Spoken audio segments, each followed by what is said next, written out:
o que está acontecendo no mundo hoje, especificamente no Brasil, aí a gente tem que romper barreiras, né, cara? A gente tem que começar a aplicar cada vez mais, inovar, para entender como isso vai funcionar e vai ajudar a gente no dia a dia, né? E é isso que a gente está buscando cada vez mais.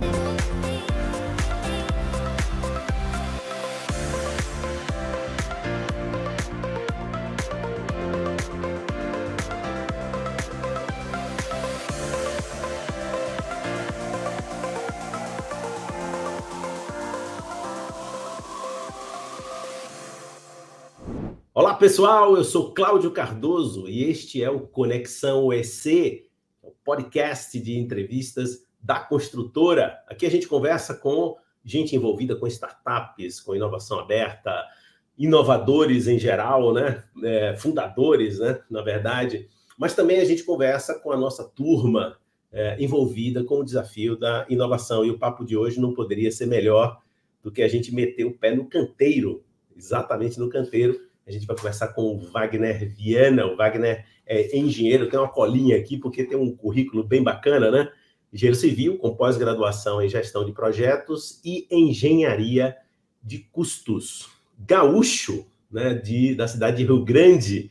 Ele está na UEC desde 2009 e começou pelo projeto de prolongamento dos moles do Porto do Rio Grande. Mora no Rio de Janeiro desde 2012, quando assumiu um PA de engenharia da obra de construção de passarela sobre linha férrea e urbanização do entorno do estádio do Maracanã. E depois desse desafio, ele passou por PAs de engenharia e qualidade nos projetos do Novo Elevado, do Joá e do corredor, aquela vista linda, né? O corredor BRT Transbrasil. Atualmente gerencia a engenharia dos contratos vigentes do Rio de Janeiro e na mobilização de novos negócios, né? Então, além de prospecção do mercado. Wagner, super bacana ter você aqui, amigo. Bom dia, é um prazer, Cláudio, estar contigo aí nessa oportunidade. Obrigado pelo convite aí, cara. Muito legal. Depois da minha colinha aqui, feiura, lendo aqui para poder falar direitinho os negócios, a gente vai começar pelo seguinte. Ao invés Se tá errado, eu que mandei, pô. Não, a gente vai começar pelo seguinte, em vez de fazer a conversa tradicional, o que é que você está fazendo, onde é que você está atuando, eu vou começar pelas conquistas, tá? Perfeito. Porque eu acho que vale a pena a gente começar por aí. Novos Perfeito. Contratos, novos desafios. Conta pra gente aí essa lista, na verdade, de conquistas maravilhosas. Bom, vamos lá. A gente aqui na operação do Rio de Janeiro, a gente está ligado ao nosso diretor de contrato, é o Rogério Dourado, que é quem conduz os temas aqui, lidera a equipe de operação do Rio, e a gente está ligado e apoiando ele diretamente nessas conquistas, né? E, são conquistas que a gente tem orgulho de dizer que a gente pôde participar desde a concepção aí do estudo, né, cara? A gente entrou em orçamentos de cabeça, aí, em concorrências que têm saído aqui, não só na cidade, mas no estado do Rio de Janeiro, tanto para clientes públicos quanto privados também. E, cara, a gente pode dizer que o final de 2022, início de 2023, foi bem generoso para a gente, graças a Deus. Depois de tanta luta no ano passado, por sobrevivência, a gente pode dizer, com os contratos que estavam em final aí, 2022 foi um ano de muita luta, muito estudo, muita reengenharia, para a gente conseguir ter competitividade no mercado atual aí, com outros cenários de concorrência, né, com empresas de um menor porte que foram se colocando no lugar das empresas maiores que foram atingidas pelos eventos passados aí, que a gente sabe, a gente não vai entrar no mérito disso, né? Mas e a gente está buscando competitividade no mercado de novo, e graças a Deus tem colhido os frutos aí, né? No início de 23 aí foram 4 contratos conquistados no intervalo de uma semana aí, que saíram os resultados. 2 com a concessionária de produção de água e esgoto aqui do Rio de Janeiro, produção de água potável e tratamento de esgoto, né, que é a SEDAI, e outros 2 com a prefeitura da cidade do Rio de Janeiro aqui, né? Os 2 contratos com a prefeitura são 2 terminais multimodais, que é o terminal Pingo d'Água e o terminal Curral Falso, que fica aqui na zona oeste da cidade do Rio de Janeiro, no bairro de Santa Cruz, que existem estações, corredor BRT, que eles querem transformar para terminais para absorver mais modais de transporte, né? Então, estações que eram só para o BRT, elas vão virar uns terminais que vão absorver as vans que circulam aqui pela cidade, assim como ônibus de linha aí também, né? E o outro é uma ligação viária no bairro de Campo Grande, é um bairro densamente povoado, cresceu demais nos últimos anos, e hoje o viário do bairro já não atende a população que absorveu, né, nesses últimos anos, e com isso a prefeitura tem um projeto, lançou um projeto na rua, para criar um anel viário de forma que a população da cidade não precise passar pelo centro de Campo Grande para se deslocar entre as principais vias, as vias expressas aqui do Rio de Janeiro, né? Vai para o centro, só que necessariamente quer ir para o centro mesmo.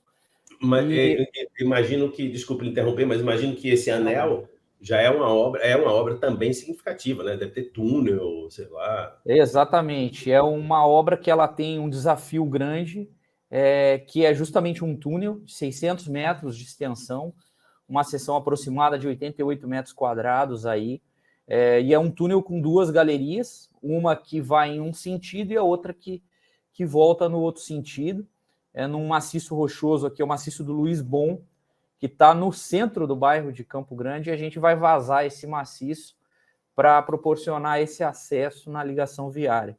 E também tem um mergulhão que atravessa uma das principais vias do bairro, que é a Avenida Cesário de Mello.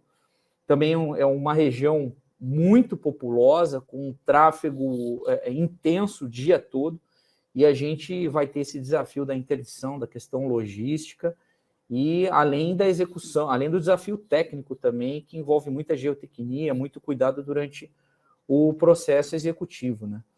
Então, são obras para os próximos 2 anos aí, a gente está enfrentando esses desafios.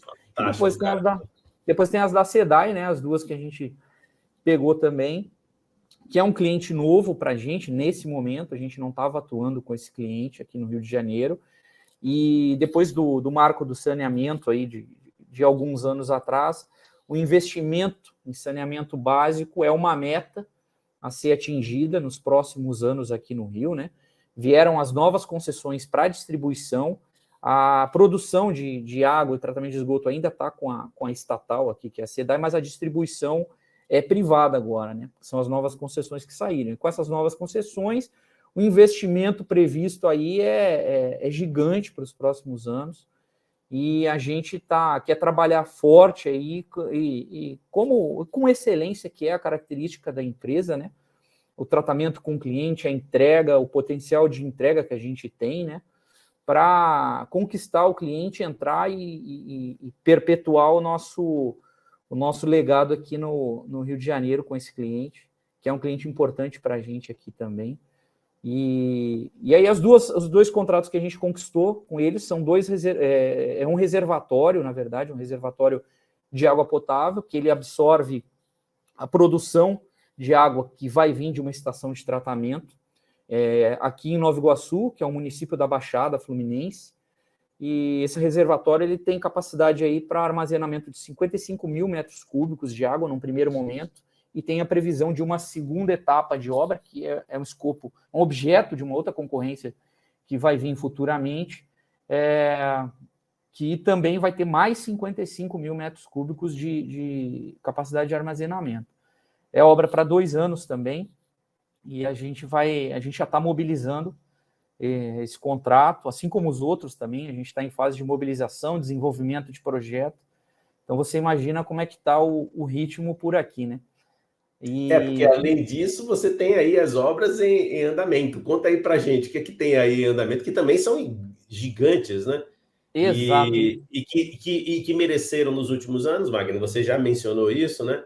toda uma gestão de sobrevivência, digamos assim, pela questão dos contratos, enfim. Conta para a gente um pouquinho o cenário das obras em andamento e como elas estão em ritmo de conclusão, se ainda falta muito tempo. A gente está com 2 contratos vigentes já mais antigos aqui no Rio de Janeiro. Um é o do consórcio BRT Transbrasil, que é um consórcio de um corredor BRT de 26 quilômetros de extensão aqui na Avenida Brasil, que é a principal via expressa aqui do Rio, né? E a gente está construindo um corredor BRT com 18 estações de embarque e desembarque de pedestre ao longo desse corredor. E é um projeto que foi de um desafio um pouco particular aí, que é um projeto que começou em 2014, né, cara? E a gente está em 2023, vamos fazer 9 anos aí, estamos completando 9 anos de execução desse projeto, por conta de dificuldades que o cliente passou ao longo de todos esses anos aí, né, cara? Pelos motivos também que a gente conheceu ao longo desse tempo aqui no Rio de Janeiro, um período turbulento, mas que a gente com muita resiliência, a gente pode dizer assim, acho que essa é a palavra, a gente conseguiu vir absorvendo as porradas aí que a gente veio tomando, e com muito esforço, muita dedicação de toda a equipe do contrato, principalmente do Rogério aí, que foi um cara extremamente forte, né, em aguentar toda essa dificuldade com o cliente, saber tratar, saber conduzir esse negócio, que é um projeto que começou aí lá em 2014 com 1,5 bilhão, né, e ao longo dos anos, com os reajustes que foram tendo, já está próximo aí aos 2 bilhões, né, então é um projeto que não é coisa pequena, né.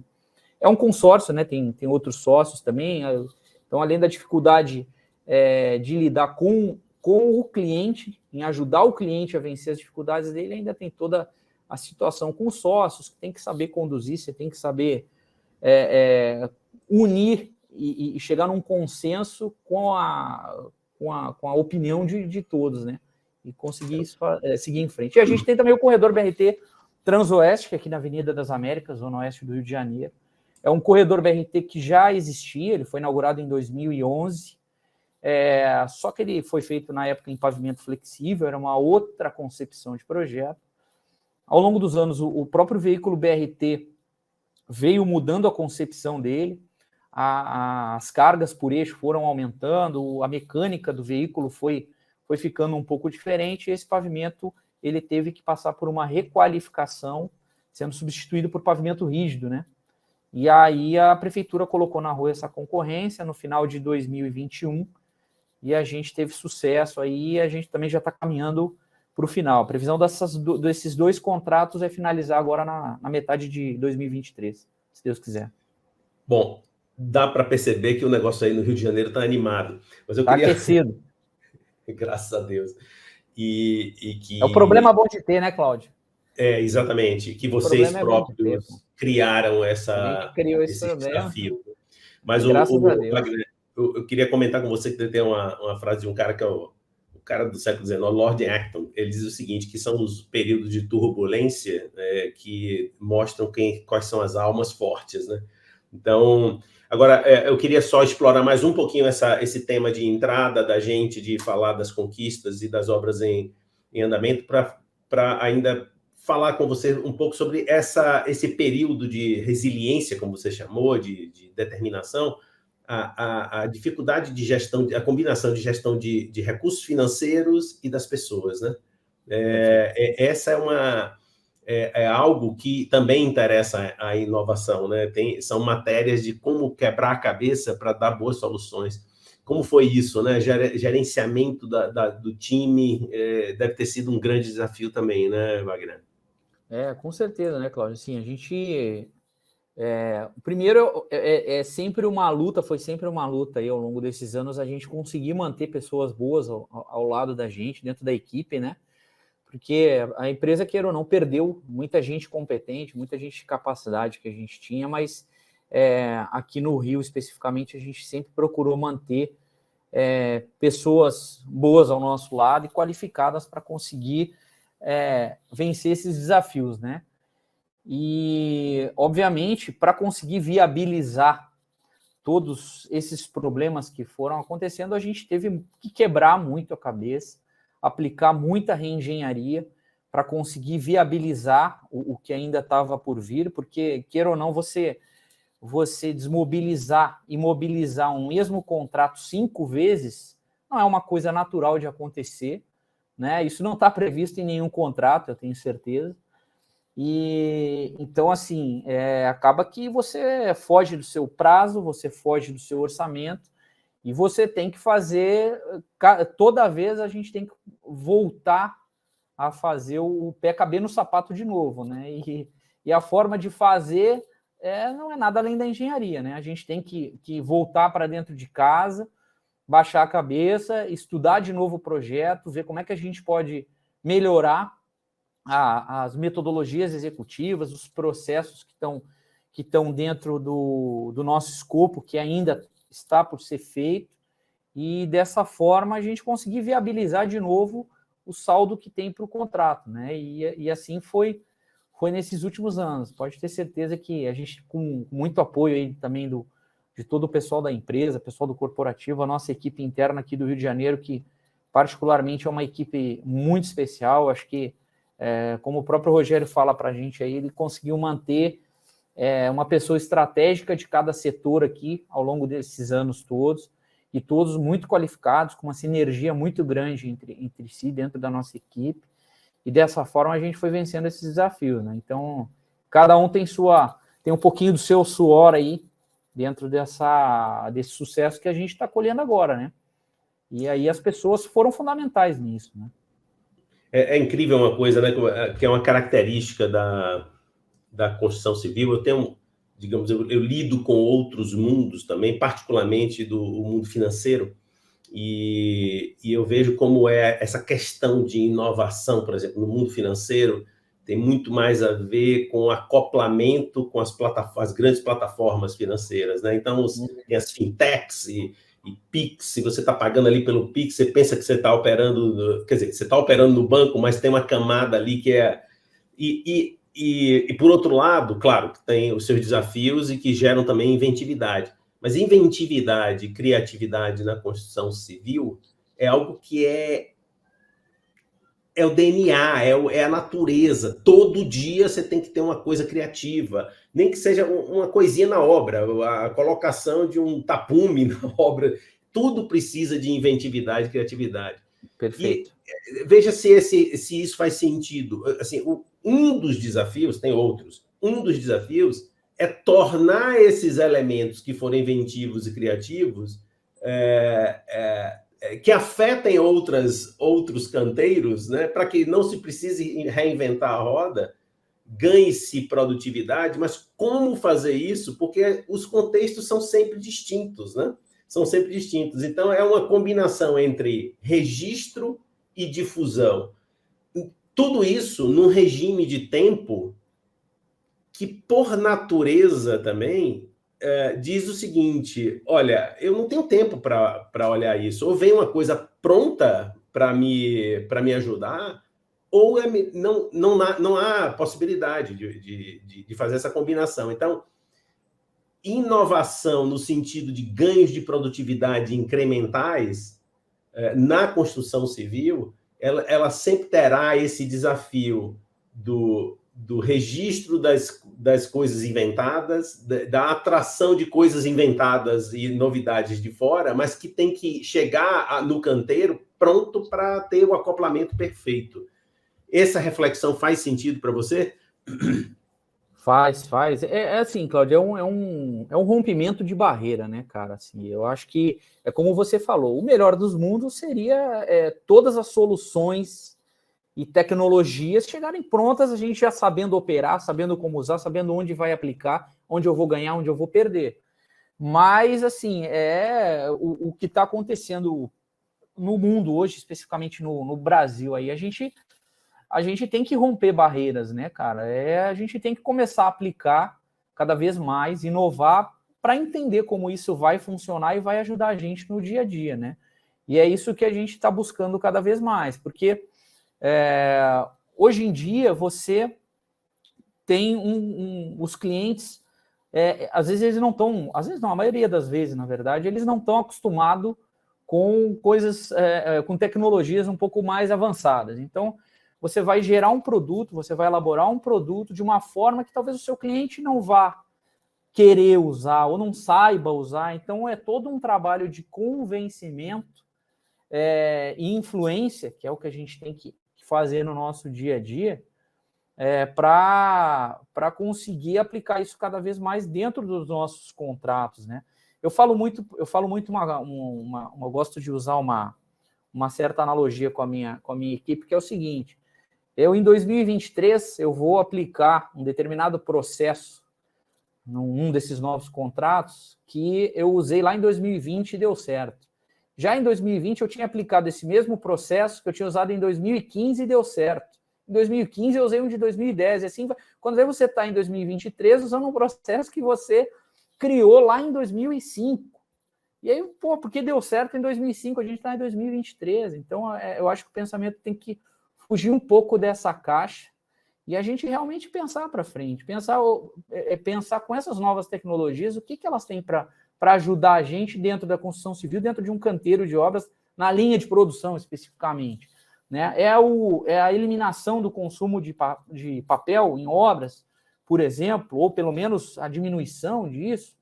Posso ver um projeto num tablet, inspecionar uma determinada estrutura para liberação através de um tablet, uma verificação, uma aprovação de serviço. Isso dá para fazer, coisas que a gente pratica normalmente no papel até hoje. Isso cabe a gente a cada vez mais utilizar isso dentro de obras, influenciar e realmente iniciar esse processo. Tem que iniciar, não tem jeito. Vamos numa próxima obra, a gente usa, né? Não, vamos hoje, por que não hoje, né? É o dilema de qualquer indústria, tá? Saúde, por exemplo, também. É o dilema de como é que eu poderia dizer, de prazos e orçamentos apertados que vai conduzir para a repetição de padrões testados do passado, né? Então, veja, agora, ao mesmo tempo, olha, o raciocínio que você fez é perfeito, né? Quer dizer, poxa, isso deu certo há 3 anos, mas na verdade são os 3 anos, os 3 anos, os 3 anos, os 3 anos. É acumulativo, né? Não O primeiro risco que se nos aparece de cara pode ser que o concorrente tenha algo realmente de 3 anos atrás, não de 30. Exato. E tenha mais produtividade e mais capacidade de concorrer no preço, por exemplo, e técnica. Esse é um desafio. O outro, e eu acho que aí é onde está um dilema, é que também as equipes responsáveis por agregar produtividade e competitividade pela inovação, ela deve ter a capacidade de entrega mais objetiva e operacional possível. Por outro lado, ainda tem também uma possibilidade que eu acompanho e que me agrada muito, que é o seguinte: ao mesmo tempo, no meio desse tiroteio, digamos assim, a gente tem a possibilidade de ter campos de teste bastante interessantes para startups, desde que, evidentemente, sejam testes em coisas marginais. Você não vai testar isso no core da engenharia, né? Olha, a chapa a gente vai testar uma nova tecnologia na chapa do submarino. Só se você for louco, varrido. Você tem que estar muito bem testado. Mas você pode testar algo no sentido por exemplo, do transporte de funcionários, que custa alguns milhões por ano e que pode otimizar espetacularmente essa parte, né? E isso foi feito, né? Por exemplo, esse é um exemplo concreto. Então, como você falou, né, Wagner? Acho que você deu a pista desse papo da gente. Cláudio, as coisas foram se ajustando e é a arte de condução disso. Então, essa arte, por exemplo, do campo de provas, que são as POCs, né, provas de conceito, ao mesmo tempo com a absorção de práticas bem organizadas por alguém que organize essas práticas que a gente mesmo inventou e que possam ser repetidas, e o próprio ímpeto, como um cara como você, né? Não é à toa que nós estamos conversando aqui nesse programa, que tem, mesmo com a sobrecarga de trabalho de 110% do seu tempo, você arruma ainda mais 10% para estar de olho em coisas do tipo, próximo contrato eu preciso ter algum tipo de ganho para o meu cliente. Então, é essa combinação, não é como as pessoas pensam, né, que as coisas vão vir certinhas, não, é o contrário, tudo vai vir, bola quadrada, o cruzamento não é bem ali onde você vai fazer o gol, e você tem que dar um jeito de organizar. Exato. Mas, enfim, eu acho que sei lá, não sei se essas coisas que eu estou falando aqui, tomando o tempo da sua entrevista, se fazem sentido, né, nesse raciocínio. Vocês têm aí você já teve alguma experiência desse tipo de campo de prova, ou coisas que vocês foram absorvendo, por exemplo, checklists, ou ponto eletrônico, e coisas dessa natureza? Você queria comentar algo assim? A gente agora, no final da Trans Brasil, a gente fez uma espécie de piloto com algumas sugestões que vieram até do pessoal de inovação aí da empresa, nas visitas que eles fizeram. São pessoas também que estão sempre dispostas a ajudar, sempre apoiando a gente, orientando, sugerindo cases de sucesso aí para a gente praticar dentro dos contratos, né? No finalzinho aí da Trans Brasil, a gente conseguiu mudar alguns processos que realmente estavam um pouco mais quadrados ou mais antiquados, digamos assim, e a gente inovou, a gente aplicou o sistema de QR Code nas obras, então a gente comprou tablet para o pessoal, a gente eliminou um pouco do papel que tinha no campo, então a gente colou QR Codes em determinadas partes da estrutura do terminal de Deodoro, que é o terminal final aqui do corredor BRT Transbrasil. A gente colava QR Code, onde o pessoal chega lá com tablet, faz a leitura, já abre o projeto daquela estrutura direto ali no tablet, o cara consegue fazer o checklist dele por ali, usando também um outro aplicativo para fazer a verificação lá da forma, da armadura, da concretagem. Então, a gente usou esse terminal em específico, pelo menos a fase final dele de construção, como um piloto para a gente aplicar para os próximos projetos, né? Então, são algumas coisinhas que a gente já foi tentando adaptar e usar como um treinamento para o pessoal, que queira ou não, que vai dar sequência na operação aqui no Rio nos próximos projetos, né? E agora a gente está com um desafio muito grande com o cliente SEDAI, que uma das exigências do edital aí durante a concorrência foi que todo o projeto fosse elaborado, acompanhado e entregue o as-built em BIM, nível 5D aí. Então não é só a modelagem, a questão de planejamento, a questão de orçamentação. E a gente está com esse desafio grande, vai ser o primeiro projeto grande que a gente vai fazer na área de infraestrutura aqui no Rio de Janeiro. O cliente também está muito motivado para usar essas tecnologias, eles também nunca aplicaram, e isso vai ser o primeiro projeto para eles também. Então, assim, eles estão bem motivados, incentivando bastante a gente a usar isso, e a gente está se movimentando para ser dessa forma, né? A gente já fez reunião de kickoff com eles, algumas reuniões de acompanhamento e evolução, junto com o cliente, com o nosso projetista aí, e a gente está cada vez mais arredondando essa bola para ser dessa forma. E a coisa está caminhando, vai ser um case sensacional aí. Fantástico, cara, fantástico. É engraçado, né? Porque este tipo de desafio de melhoria, aquela coisinha pequena que a gente tem para fazer. Não, colei um QR Code e tal. Às vezes a gente não se dá conta do poder transformador que essa coisa tem e que tem um caráter multiplicador. Não tem nada de romântico nisso que eu estou falando. É um testemunho de vida. Pequenas coisas que foram feitas no passado em todos os locais que eu participei e que são empresas sérias, como a OEC essa coisa ganha um impulso extraordinário. Este desafio do BIM nessa obra certamente terá um poder contaminador para outras, porque tem um custo de aprendizagem que diminui a nossa margem, certamente, nas primeiras experiências, e tem os ganhos de produtividade e competitividade para frente. Então, a gente tem que estar sempre olhando para frente, dizer, olha, aqui a gente vai talvez até ganhar menos, mas lá na frente a gente vai ter mais capacidade de crescer. Eu acho que isso assim é uma coisa patente. Pô, eu queria explorar aqui uma coisinha sua aqui, né? Você é um cara jovem, dinâmico, à frente de tantos desafios, uma capacidade extraordinária de trabalho e de visão. Como é que você enxerga aí a construção para o futuro? Assim, muitas mudanças, ou dizer, pô, Cláudio, talvez aqui no Brasil, ou sei lá, no Rio de Janeiro vai ser mais ou menos a mesma coisa, ou você acha que nós estamos realmente num caldeirão em que as transformações são obrigatórias e que a gente precisa se atualizar de algum jeito, fazer nossas mágicas? Eu acho que a barreira a ser vencida, Cláudio, acho que principalmente é o cliente mesmo, sabe? O cliente, a SEDAI, como eu falei, ela está motivada a isso, mas, por exemplo, a Prefeitura do Rio já não está tanto. Não tem as ferramentas para acompanhar a gente, então isso dificulta um pouco. Eu acho que é uma barreira que a gente vai ter que vencer, mas que tem que acontecer, né?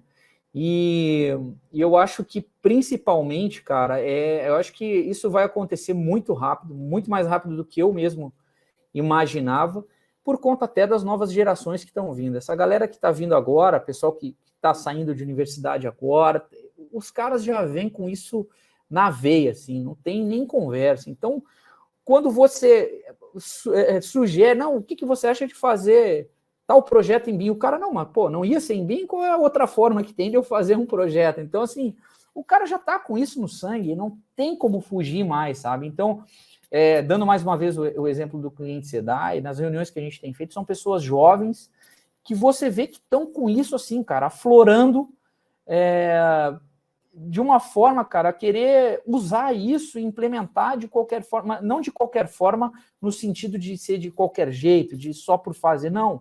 É no sentido de usar a ferramenta no melhor potencial dela, explorar essa ferramenta e utilizar ela para o bem mesmo, para otimização do projeto, para evitar retrabalhos, para você diminuir custos nas entregas. Então, assim, eu acho que isso vai acontecer muito mais rápido do que a gente imaginava. Acho que essa geração que vem, cara, e a gente, particularmente aqui na equipe que a gente está mobilizando para esses novos contratos, são pessoas dessa geração, pessoas novas, que estão saindo já com esse DNA, já estão com isso no DNA. Então, os caras já estão... Quando a gente fala, gente, a gente tem que aplicar boas práticas com usar as tecnologias que estão sendo ofertadas para a gente, obviamente com responsabilidade, com acompanhamento, mas a gente tem que explorar isso. Isso eu não diria nem o futuro, é o presente mesmo. E é o que a gente está